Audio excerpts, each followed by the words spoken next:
మనం 8 లక్షలు 10 లక్షలు శాలరీ ఉన్న వాళ్ళకి నో ట్యాక్స్ ఉంటుంది. అలా ఇచ్చినా సరే చాలా బాగుంటుంది అనుకున్నా, 10 లక్షలు ఇస్తే చాలా బాగుంటుంది అనుకున్నా. కానీ అందరి ఎక్స్పెక్టేషన్స్ కి ఎవరు ఊహకు అందని విధంగా 12 లక్షల వరకు 12 లక్షల శాలరీ వచ్చినంత వరకు నో ట్యాక్స్ అని పెట్టి అసలు ఎవరి ఆనందాన్ని కూడా అద్దులు లేవన్నట్టుగా చేసేసారు. అంతే అంటే గవర్నమెంట్ కి 1,00,000 కోట్లు లాస్ దీనివల్ల. అయినా సరే ఎందుకు చేశారు? సో దేని వల్ల చేయాల్సి వచ్చింది? సో నా దగ్గర కొన్ని పాయింట్స్ ఉన్నాయండి, అవి చెప్తాను. దాని తర్వాత అగ్రికల్చర్ లో కానీ, బీహార్కి ఇన్ని వరాలు జల్లు కురిపించడం కానీ, రైతులకు ఇచ్చిన అప్పులు పెంచిన విధానం కానీ, దీని గురించి కూడా మాట్లాడదాం. సో వీడియో మీకు నచ్చితే లైక్ చేసి షేర్ చేయండి, ఛానల్ సబ్స్క్రైబ్ చేసుకుని అసలు మర్చిపోద్దు. వీడియో అంత విన్న తర్వాత మీ అభిప్రాయాన్ని కూడా కామెంట్ చేసి చెప్పండి.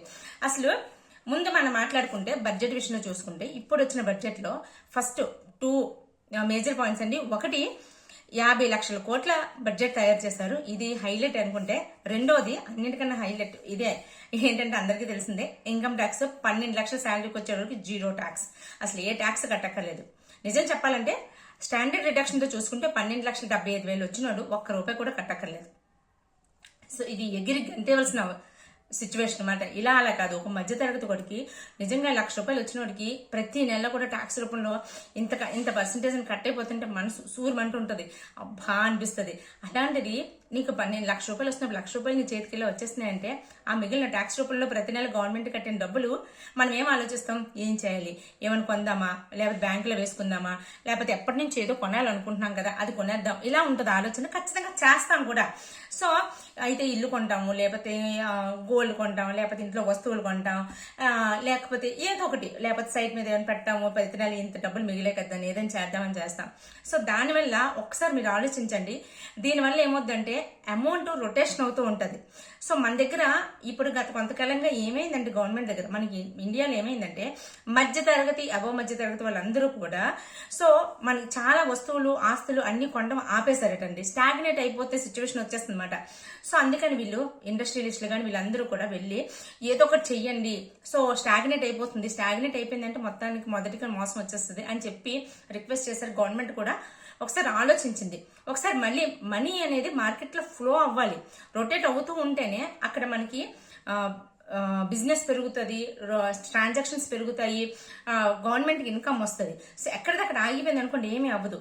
సో అది చెయ్యాలి అంటే నువ్వు ఒకటి ఎక్స్పెక్ట్ చేస్తావు, నీ ఎక్స్పెక్టేషన్స్ మించి చేసినప్పుడు నీకు ₹10 వస్తుంది అనుకున్నావండి, లేదు మనకి ₹15 ₹20 వచ్చినప్పుడు ఏం చేస్తాం? మన ఆనందానికి హద్దులు ఉండవు. దీన్ని ఏం చేయాలి, ఏంటి ఎంత వచ్చేసింది, ఏదో ఒకటి చేయాలి అని చెప్పి ఖచ్చితంగా ఖర్చు పెడతాం. సో నీ మనీని తీసుకెళ్లి రోడ్డు మీద మార్కెట్లో పెడతావు. మార్కెట్లో పెట్టినప్పుడు రొటేట్ అవుతుంటది. సో దానివల్ల నువ్వు ఏదో ఒక వస్తువు కొంటావు, ఏదో ఒకటి కొంటావు. ఫర్ ఎగ్జాంపుల్ ఒక సోఫా కొంటావు, ఆ సోఫా తీసేసి కొత్త సోఫా కొంటావు. లేదంటే ఇల్లు కొనుక్కోవాలనుకుని ఎప్పటి నుంచి అనుకుంటున్నప్పుడు డబ్బులు తక్కువ అనుకున్నప్పుడు ఇల్లు కొంటావు.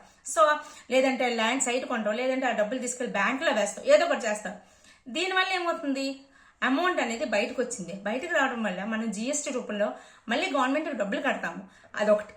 దానివల్ల ఏంటంటే గవర్నమెంట్కి ఒక్క విధంగా ₹1,00,000 కోట్లు లాస్ అయినా సరే ఒక్కసారి డబ్బులు ట్రాన్సాక్షన్స్ స్టార్ట్ అయ్యేసరికి ఎక్కువ కొనేసరికి గవర్నమెంట్కి జిఎస్టీల రూపంలోని డబ్బులు ఎక్కువ వస్తుంటాయి మన దగ్గర నుంచి. ఇంకొకటి ఏమవుతుంది, నీకు పాత కారు ఉందనుకో, పాత కారు అమ్మేసి కొత్త కారు కొంటావు, లేదంటే ఎప్పటి నుంచి కారు కొనాలనుకుంటున్నావు కారు కొంటావు, లేదంటే ప్రతిదీ ఏ వస్తువు మీదైనా సరే కొనడం వల్ల వాళ్ళకి అమ్మకాలు జరుగుతాయి. వాళ్ళకి అమ్మకాలు జరగడం వల్ల వాళ్ళ నుంచి కూడా ట్యాక్స్ అనేది గవర్నమెంట్కి వస్తుంది. సో ఆ విధంగా రొటేట్ అవ్వడం వల్ల డెవలప్మెంట్ వస్తుంది, సో ఇంప్రూవ్మెంట్ వస్తుంది, మళ్ళీ ఇండస్ట్రీస్ అన్ని డెవలప్ అవుతుంటాయి, ఇలాంటివన్నీ జరుగుతుంటాయి. స్టాగ్నేట్ అయిపోయింది అంతా కూడా కదులుతుంటది, మార్కెట్ ఎక్స్పోర్ట్స్ ఇంపోర్ట్స్ అన్నిటి మీద కూడా కదులుతూ ఉంటుంది అనమాట. సో ఇది నాకు తెలిసినంత వరకు ఈ బడ్జెట్ లో ఇంత అన్ఎక్స్పెక్టెడ్ గా మన ఊహకి మించిన రేంజ్ పెంచడానికి ఇది main reason, one of the main reasons అని నేను అనుకుంటున్నా, నాకు అనిపించింది. సో అంటే నేను నా ఊహకు అనిపించింది కాదు, నేను చాలా అనాలిసిస్ చూసి చాలా అబ్జర్వ్ చేసి చెప్పింది ఇది ఒకటి.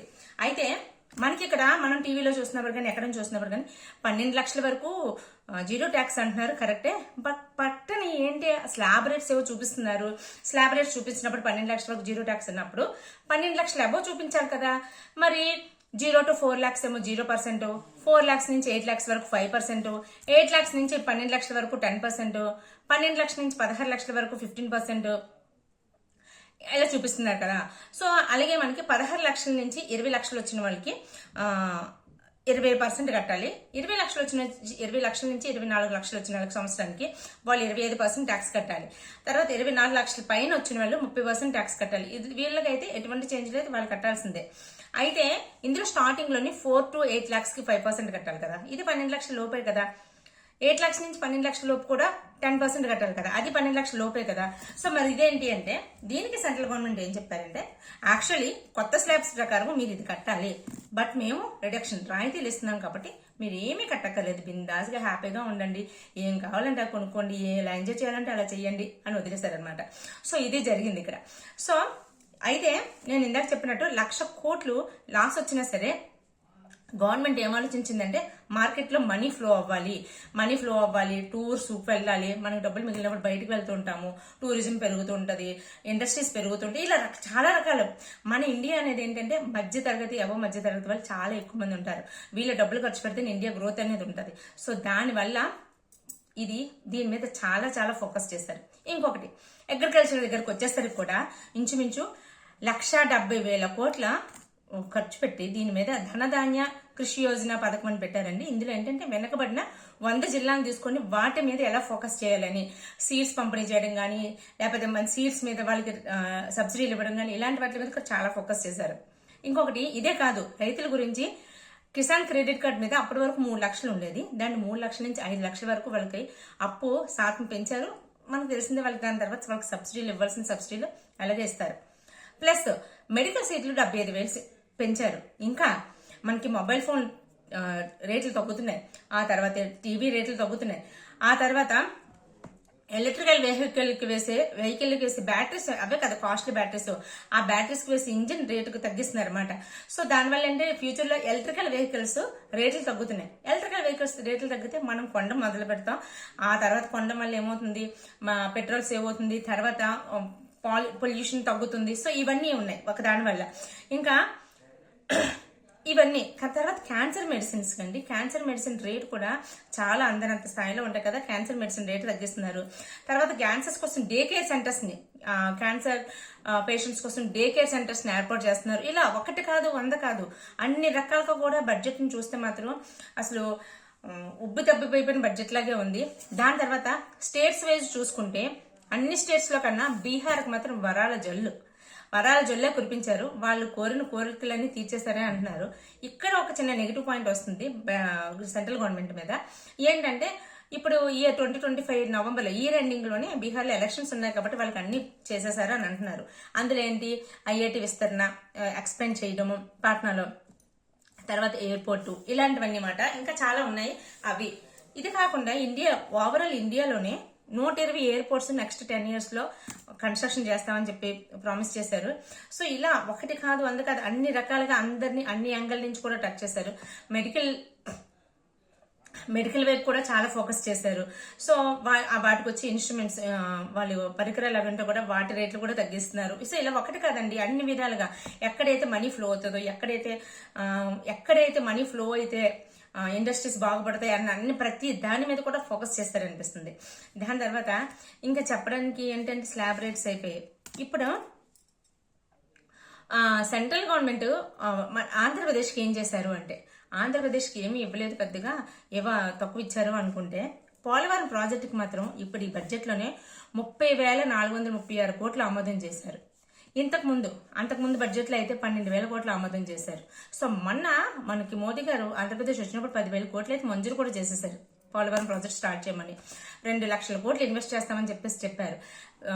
మనకి స్టీల్ ప్లాంట్ గురించి కూడా ప్రైవేటీకరణ రద్దు చేసేస్తామని అక్కడ చెప్పారు. సో ఈ విధంగా చూసుకుంటే బడ్జెట్ కాకుండానే మనకి ఏపీకి చాలా వరకు వచ్చింది పాజిటివ్ గానే. ఇంకా బడ్జెట్ లో కూడా డీటెయిల్డ్ గా ఇంకా రిలీజ్ అవ్వలేదు కాబట్టి డీటెయిల్ గా రిలీజ్ అయినప్పుడు ఎక్కడెక్కడ ఏం పెరుగుతున్నాయి, ఏ వస్తువులు పెరుగుతున్నాయి, ఏ వస్తువులు రేట్లు పెరుగుతాయి అనేది తెలుస్తుంది అనమాట. సో ఇదండి ఓవరాల్ గా మీకు క్లియర్ గా అర్థమయ్యేటట్టే, మీకు అర్థమయ్యే భాషలోనే చెప్పాను అనుకుంటున్నాను. మీకు అర్థమైంది అనుకుంటే ఒక లైక్ చేయండి, అలాగే మీ అభిప్రాయాన్ని కామెంట్ చేసి చెప్పండి. వీడియో మీకు నచ్చితే లైక్ చేసి షేర్ చేయండి. Take care, by by.